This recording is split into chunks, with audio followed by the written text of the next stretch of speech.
Bienvenue dans Terres et Vignes. Aujourd'hui, Canal 32 chausse à nouveau ses bottes, direction les vendanges. Ce raisin, ici on l'appelle de l'or noir à jus blanc. Le pinot noir, c'est du raisin dont on fait du champagne. En partenariat avec Terres et Vignes et la Chambre d'agriculture, vous allez découvrir les coulisses des vendanges. Les vendanges, c'est une quinzaine de jours intenses pour préparer la collecte de millions de tonnes de raisins. Cela nécessite une organisation bien loin de l'image d'Épinal. Stéphane Jacquet nous sert de guide. Il est à la tête de la coopérative Champagne-Clérambault. Bonjour, bienvenue à Neuville-sur-Seine. Nous sommes à la coopérative de Neuville-Busseuil-Champagne-Clérambault. Je suis Stéphane Jacquet, le directeur de la coopérative. La coopérative Clérambault, c'est 85 vignerons livreurs de raisins et sur une surface totale de 175 hectares de vignes AOC. La spécificité de notre coopérative, c'est de produire entre 15 et 20% de vin rouge AOC Champagne, représentant à peu près 2000 hectolitres. Également de nombreuses sélections parcellaires, comme la sélection D, qui vont servir à la sélection de Vaud, de l'Union Boise, où je suis également directeur amont aux côtés de Laurent Gillet. Donc nous allons vivre aujourd'hui une journée type de vendange, en démarrant par le briefing vendange, avec l'ensemble de l'équipe, œnologue, technique, gestion du quai, pour organiser la journée à venir. Je vous invite à me suivre. Le briefing vendange, tous les jours, débute autour d'un café. Première décision, valider l'ordre et les priorités de collecte des 175 hectares à gérer. Je préfère qu'on coupe. Oui. On arrive à 13 degrés pour le coup de championnat, c'est quand même un bon niveau. Ouais, c'est vraiment hyper sain, les grappes se tiennent bien encore. C'est vrai qu'il va falloir faire attention à la pluie. Donc là, on parle en fin de compte d'une parcelle qui est gérée par l'Union Boise sur l'Hérissé, qui s'appelle Chanzeux, pour laquelle on va faire un coteau rouge avec un degré quand même assez élevé. Michel vient de dire que le degré potentiel est à 13 degrés, donc c'est quand même assez énorme en Champagne, hein, c'est assez rare, mais on fait quelque chose de très spécifique en partenariat avec Michel Chapoutier, et donc c'est une parcelle qui va être coupée demain. Vous voyez que tout est organisé, tout est préparé, parce qu'on anticipe les pluies orageuses qu'on pourra avoir d'ici mercredi ou jeudi. Au quotidien, un tableau de bord permet de suivre les entrées par cépage, l'évolution des vendanges dans les parcelles, les degrés d'alcool, les entrées en cuverie de vinification. Avec 85 vignerons, la coopérative manipule d'importantes quantités. Adhérent par adhérent, et on suit de façon très précise, par adhérent, le niveau d'AOC, ce qui était livré, le niveau de raisin individuel et ce qui était livré, et en bas on a le total. Donc on voit qu'hier, en fin de compte, on a rentré déjà 342 486 kilos sur les 2 millions de kilos dont je vous parlais tout à l'heure. Notre onologue va être content. Oui, il est satisfait. Le gros de la troupe démarre aujourd'hui. On a pu se mettre en jambes pendant 4 jours, hein, puisqu'on a rentré 342 000. Donc il reste 1 700 000 kilos à rentrer sur les 10 jours à venir. Optimiser l'usage des pressoirs, définir et suivre les parcelles particulières. Ici, chez Clérambault, les vendanges nécessitent une importante coordination. Azélie donc, est responsable de la cuverie, salarié permanent de la coopérative toute l'année. Benjamin est œnologue avec nous pour la période des vendanges pour épauler Azélie. Gérard, notre responsable de quai, qui lui réceptionne en fin de compte les adhérents et leur chargement de raisin au quotidien. Marie, qui elle est technicienne de l'Union Boise et qui nous suit plus précisément tout au long de l'année et qui suit nos vignerons. Roxane Martin, qui est responsable qualité et qui, durant la vendange, s'occupe de l'ensemble des flux de la vendange. Et puis Michel Parizeau, que je ne présente plus, responsable œnologie, directeur œnologue de l'Union Boise. Je sais que Michel réfléchit déjà à ses futurs assemblages pour les cuvées à venir d'ici 5 ans, 6 ans. Le champagne se prépare donc tout au long de l'année et pas seulement en cuverie. D'après Stéphane, les vendanges constituent une étape particulière. J'aurais tendance à dire qu'on les attend avec impatience. Et on est content quand ça se termine. Ces 3 semaines, pour nous c'est 3 semaines, de 8h le matin à 21h le soir, voire plus tard pour certains. C'est les vendanges et on a bien conscience aussi que c'est primordial dans le fonctionnement de notre entreprise. C'est par là, c'est ce que j'ai dit tout à l'heure, c'est par là que tout commence.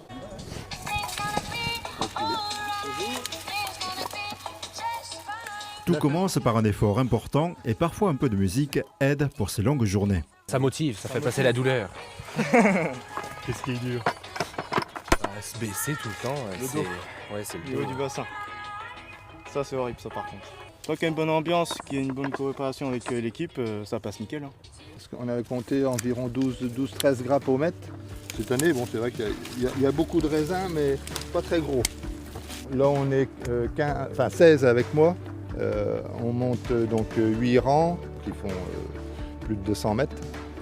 Donc on va faire 2 montées, donc ça va faire environ 150 caisses. Les pieds sont taillés de manière spécifique en Champagne afin de trouver l'équilibre entre rendement et qualité. Pour ne pas faire des rendements qui dépassent les 15 000, le travail en amont, ça va être surtout au palissage, où on va bien séparer les brins déjà entre chaque plan, avec un crochet que l'on met ici. Et avec une taille, disons, sans superposition, pour éviter que les grappes soient qu'elles se touchent, bon, ça se touche toujours un petit peu, mais qu'il n'y ait pas des gros amas de grappes, pour éviter déjà la pourriture, pour que l'air circule bien, voilà, pour avoir vraiment une vendange saine. L'ordre et les chemins de cueillette sont coordonnés avec les autres services de la coopérative. Le chemin de cueillette est primordial. Et puis vous avez des vignes qui sont plus jeunes que d'autres, donc qui vont demander à être coupées plus rapidement, d'autres qui vont être sur des porte-greffes plus hâtifs, donc il va falloir couper tout de suite, et puis d'autres qui vont pouvoir attendre. C'est comme ça qu'on va gérer en fin de compte le circuit de cueillette avec nos adhérents. À savoir que sur la coopérative, et vous le verrez tout à l'heure, on rentre sur les journées les plus importantes jusqu'à 240 000 kg par jour. Donc les adhérents ont un quota de caisses par jour, qui est de 28 caisses hectares à respecter, pour qu'on ne soit pas en pénurie de caisses. Voilà, il y a toute cette organisation-là, et c'est ce qui fait qu'on arrive en fin de compte à s'étaler à peu près sur une douzaine de jours de vendange. Ces chiffres impressionnants et ce rythme rapide laissent tout de même une place au plaisir des vendanges. C'est la pause. C'est un moment important dans la vendange. Le casse-croûte, c'est ce qui crée aussi la convivialité des vendanges. C'est ce qui fait que les gens reviennent aussi plus facilement l'année suivante. C'est un ensemble de choses, c'est un respect mutuel. C'est un moment difficile, c'est compliqué de couper du raisin. Donc on a des adhérents qui font le nécessaire pour mettre leurs vendangeurs dans les meilleures conditions possibles. Et le casse-croûte en fait partie, et on va voir ça dans quelques instants. Alors du café, de l'eau chaude pour du thé, s'il y en a qui veulent du thé. Merci beaucoup. Des softs, de l'eau, du coca, ou après il y en a qui veulent de la bière. Je suis dans les alentours de Chaumont. Ah oui, ça reste local, ouais. Ouais, c'est le contraire. Barceau aussi, Barceau. Moi j'étais venu à la coopérative l'année dernière avec Michel. Et voilà. Bon, si vous revenez, c'est que c'est une bonne maison, alors ça va. On est bien accueillis, bien nourris, bien logés. Il n'y a rien à redire. Mentalement déjà. Il faut savoir qu'on va avoir mal au dos, que ça va être des conditions difficiles, que ça va être dur. Mais comme on est bien accueillis, bien reçus, ça va, ça passe. L'accueil. La PlayStation, c'est important. La PlayStation aussi, c'est important d'emmener tout préparer à l'avance, emmener la télé, tout ça.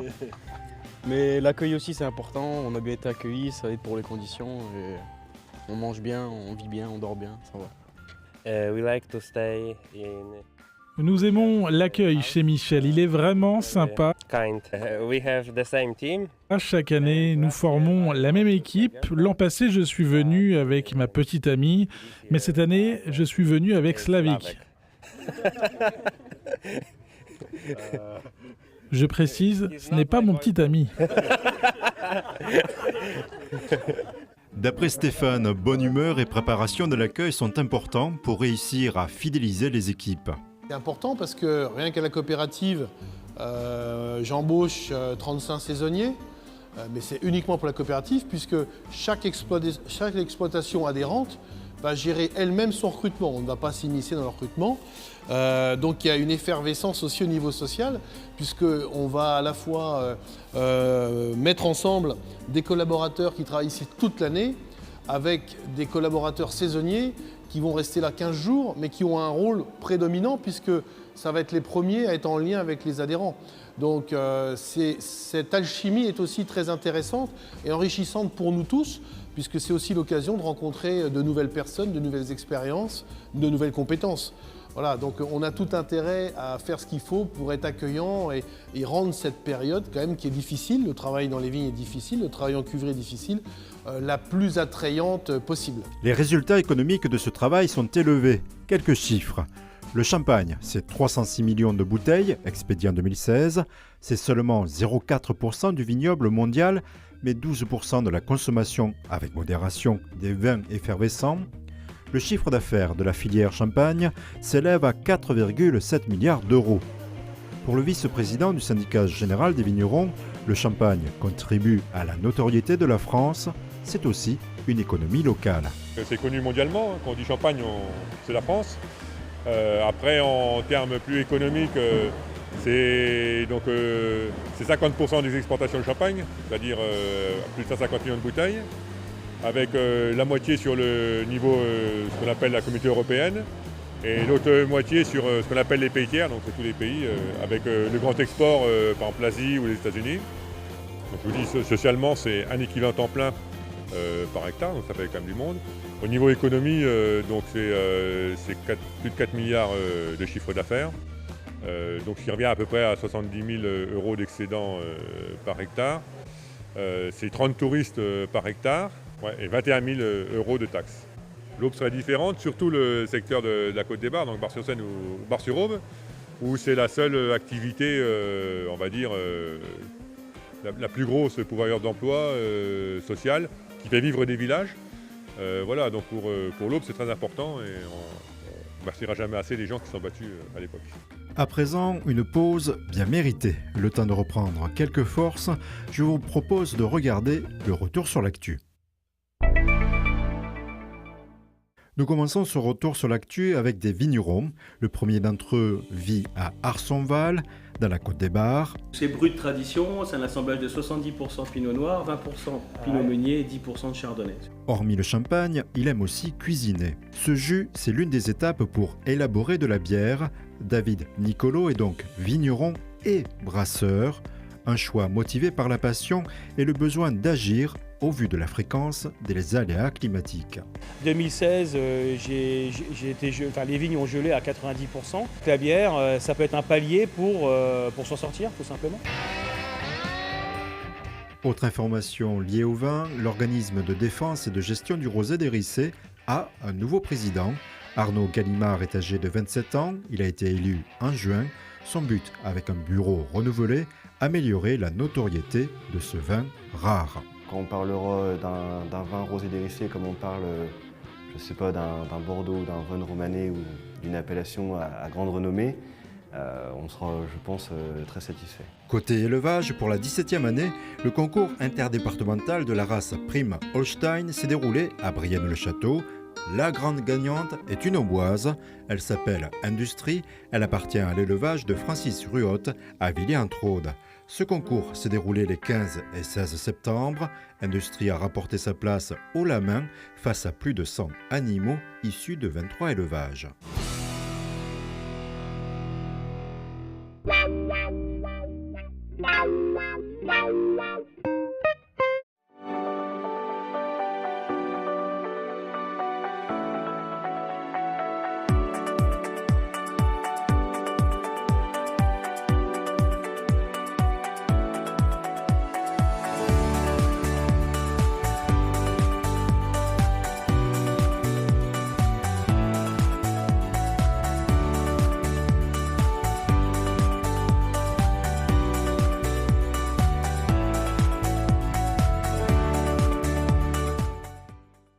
Batitol à Crenay, c'est un centre-service dédié aux artisans et agriculteurs, mais aussi aux particuliers.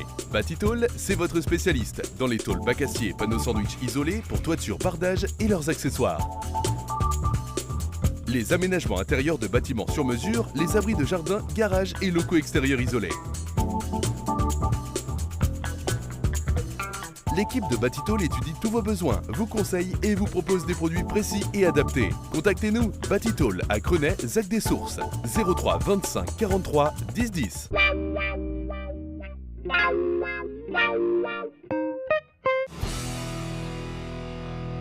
Une fois coupés, les raisins sont mis en caisse et apportés au quai pour suivre immédiatement les premières transformations. On a 7000 caisses ici qui sont fournies aux adhérents. Toutes les caisses sont nettoyées avant les vendanges, bien entendu après vendange.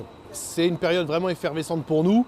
Pendant 2 semaines environ, le matériel va tourner quasiment H24. Si on prend l'exemple des pressoirs, on a 6 pressoirs de 8000 kg qui vont tourner pendant 15 jours et qui ne tournent pas le reste de l'année. Donc tout est révisé après vendange et on fait une deuxième révision avant vendange. C'est ça aussi le champagne, c'est que ça fait travailler énormément d'entreprises annexes dans notre environnement, comme par exemple l'entreprise de France qui est en face et qui va gérer les pressoirs, et eux ils sont joignables 24 heures sur 24. On a l'équipe de jour, équipe de nuit, on va dire qu'on tourne à quasiment 16 heures ou 18 heures par jour. Voilà. Le mot d'ordre chez Clérambault, c'est la qualité d'abord. Donc l'objectif c'est qu'un maximum de nos raisins passent en pressoir dans la nuit. Parce que chaque pressoir fait 8000 kg. Et là je sais que c'est la fin de la livraison pour cet adhérent-là. Et je vais faire un autre adhérent. Donc nous étions au-dessus, et là nous sommes au niveau des pressoirs avec les bûchères de 8000 kg, avec les belons inox, les belons qui vont nous permettre en fin de compte de faire le fractionnement des jus, la cuvée tout d'abord, et ensuite taille A, taille B, et ensuite les rebêches. C'est-à-dire que plus on va de ce côté-là, plus le jus sera marqué, coloré, et de moins bonne qualité. Là, nous sommes au niveau des pressoirs de la coopérative, un système de vessie pneumatique avec air comprimé pour avoir quand même ce pressurage doux qui est nécessaire en Champagne. Donc on va monter en pression pour serrer la vessie, on va desserrer la vessie, en même temps la citerne va tourner pour faire ce qu'on appelle une retrousse. On va faire une voire deux retrousses et à peu près un temps de pressurage de 3h30, 4 heures selon les années. Alors on y va doucement parce que ce sont des raisins noirs mais à jus blanc, donc pour avoir vraiment la qualité du jus. C'est du matériel qui ne tourne que 2 semaines dans l'année. Il y a de la délicatesse dans tout le travail au long de l'année, il y a de la délicatesse dans la vendange, vous avez vu, c'est une vendange manuelle. Alors, on n'a pas de machine, il n'y a pas de machine en Champagne. Les caisses ne doivent être pas trop chargées pour pas qu'on ait ce qu'on appelle un autopressurage. Donc les caisses doivent être entre 40 et 45 kg, pas plus. Et c'est vrai qu'il y a de la délicatesse tout au long du process, surtout que c'est un process qui va être long, puisqu'on démarre la vendange 2018 pour ici des champagnes qui ne sortiront sur le marché qu'en 2022-2023, voire plus, par exemple pour la sélection D. Et là, on sait que c'est minimum 5 ans de vieillissement. Donc vendange 2018, tirage 2019, on arrive en 2024-2025, vous voyez. Autre élément à prendre en compte, la sélection parcellaire, en clair des parcelles spécifiques pour certaines gammes de champagne. Donc c'est Michel Pécheux, adhérent de la coopérative depuis de nombreuses années, qu'on vient voir ce matin, parce que si on regarde voilà, les beaux raisins, on se rend compte que Michel participe à la sélection D, sélection de veau, donc de raisins qui vont servir à faire une cuvée qui va aller dans l'assemblage pour la cuvée D Champagne de Vaud. On a des critères bien précis, notamment à l'âge de la vigne, qui n'ont aucun désherbage reçu pendant l'année, pas d'insecticides. Cette démarche-là, il faut éviter de rentrer des raisins sous la pluie, puisqu'on peut perdre du degré. L'exposition est vraiment, c'est l'exposition idéale, sud-sud-est. On ne prendra pas de jeunes vignes, ce sont des vignes en moyenne qui ont entre 30 et 70 ans. En degrés, on était à 10,6, donc l'idéal là pour la sélection de veaux. C'est pas une lubie d'œnologue ou de chef de cave, c'est vraiment un travail réalisé tout au long de l'année et vraiment un travail en commun. Et ça, c'est vraiment quelque chose de fondamental de travailler tous ensemble dans le but d'obtenir la qualité désirée. C'est vraiment un travail de collaboration avec le viticulteur dans sa vigne pour qu'il puisse sur la journée nous amener 8000 kg de sa parcelle et ces 8000 kg vont être pressurés seuls dans le pressoir et isolés ensuite en cuverie. Nous sommes capables, malgré la taille de nos pressoirs, à isoler des parcelles bien spécifiques, puisque nous sommes dans une coopérative qui est certifiée ISO 22000 sécurité alimentaire. Dans cette parcelle, la date de collecte est très importante. Le niveau de maturité évolue en quelques jours et je dirais qu'en une semaine, on peut vraiment complètement changer au niveau du goût, de l'équilibre en bouche que l'on désire entre le sucre, l'acidité.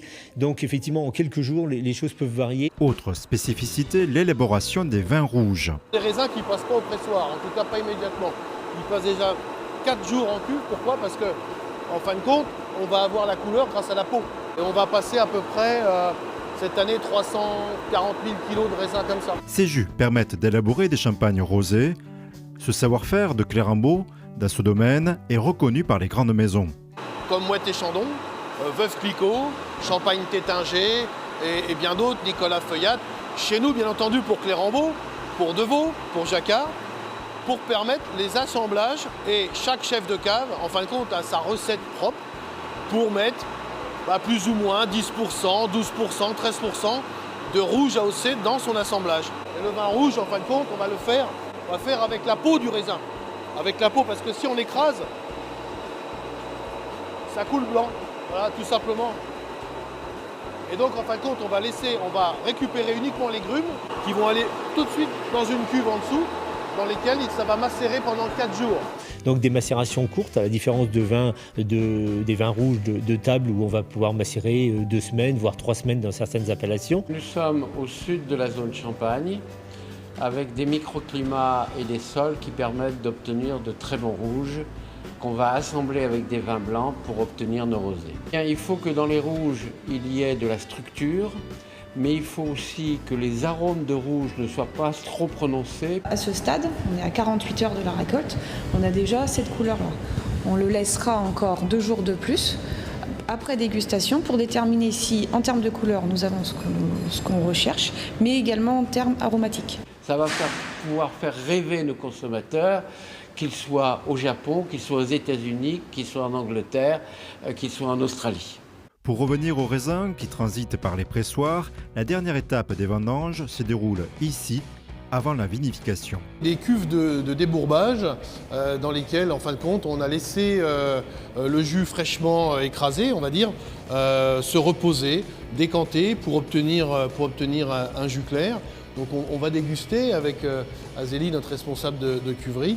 Et puis ensuite, tout le travail va pouvoir ensuite démarrer, tout le travail qui va permettre de faire de ce jus de raisin, en fin de compte, faire du vin et devenir à terme du champagne dans les 3, 4, 5 années à venir. Il y a 18 heures, le raisin était encore dans les vignes non coupées. Et vous pourrez remarquer que toutes nos cuves ont ce genre de choses, des ceintures, eau chaude, eau froide, elles sont toutes thermorégulées. On peut descendre à 18 degrés. Pourquoi? Parce que si c'est trop chaud, vous avez des risques de départ en fermentation non maîtrisés. Et qui est-ce qui maîtrise? C'est nous. Voilà. La vendange, à proprement parler, est terminée à ce stade-là. Et on va commencer vraiment le travail d'œnologie, de vinification, pour préparer les champagnes de demain. Mais l'outil doit être géré et maîtrisé par les techniciens. S'il y a bien un mot d'ordre, c'est la maîtrise. Parce qu'une fermentation non maîtrisée qui part très rapidement, au final, ça peut faire du vinaigre. Alors faire du vinaigre avec le raisin le plus cher du monde, c'est un petit peu gênant. Transformer ce cher raisin en champagne, c'est tout l'art de la vinification. Après l'effort et la force, place à l'énergie de la subtilité. Avant de nous quitter, un autre sujet, la moisson. C'est un a priori souvent entendu. Les céréaliers n'ont plus rien à faire une fois la moisson terminée. Cela fait sourire l'agriculteur Nicolas Locher. Avant de d'écouter ses arguments, je vous salue et je vous donne rendez-vous le mois prochain afin d'écouter d'autres passionnés d'agriculture. À bientôt. Eh bien, bonjour, Nicolas Locher, je suis agriculteur à Fouchères avec mon frère sur une exploitation de 280 hectares.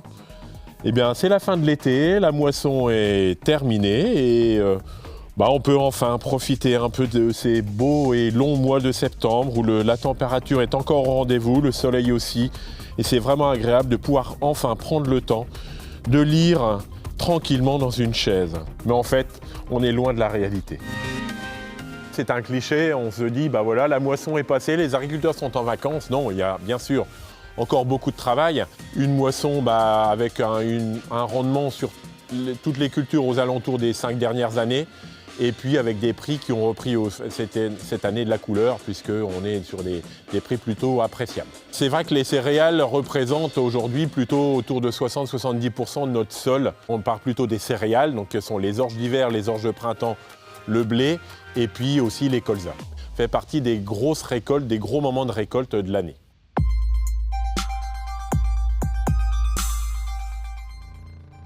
Alors vous pouvez vous dire, mais que fait un agriculteur après la moisson?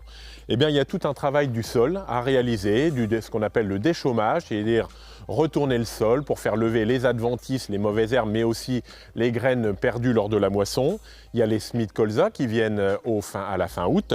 Et puis encore des travaux de récolte à réaliser. Le chanvre, les betteraves, le tournesol, le soja pour les personnes qui font du soja. Enfin voilà, encore beaucoup de travaux de récolte à réaliser avant l'hiver. Eh bien, en fait, sur l'exploitation, depuis plusieurs années, on a diversifié les cultures pour éviter bien sûr de mettre tous les œufs dans le même panier. Et puis d'un point de vue agronomique, puisque le fait de faire une même culture tous les ans amène des mauvaises herbes qui vont devenir de plus en plus difficiles à détruire. Donc quand vous avez une autre culture, ces mauvaises herbes ne vont pas pousser mais d'autres. Donc voilà, ça permet de gérer de façon plus pérenne notre exploitation. Le short, c'est comme la gendarmerie, c'est la tenue d'été. Vous vous promenez dans la campagne, vous vous dites c'est vrai que l'été on envoie des tracteurs partout, on se dit voilà c'est le seul moment de l'année où ça travaille, mais non. Le calendrier d'un agriculteur aujourd'hui, ça commence à aller en début d'année au mois de février avec des épandages d'engrais, des premiers semis, ce qu'on appelle la gestion des maladies tout le mois de mars, avril, mai. Le mois de juin est quand même un mois un petit peu plus calme, ensuite on enchaîne avec la moisson. Le travail du sol pour préparer nos futurs semis qui auront lieu au mois d'octobre, novembre. Donc voilà à peu près le calendrier d'un céréalier sur une année.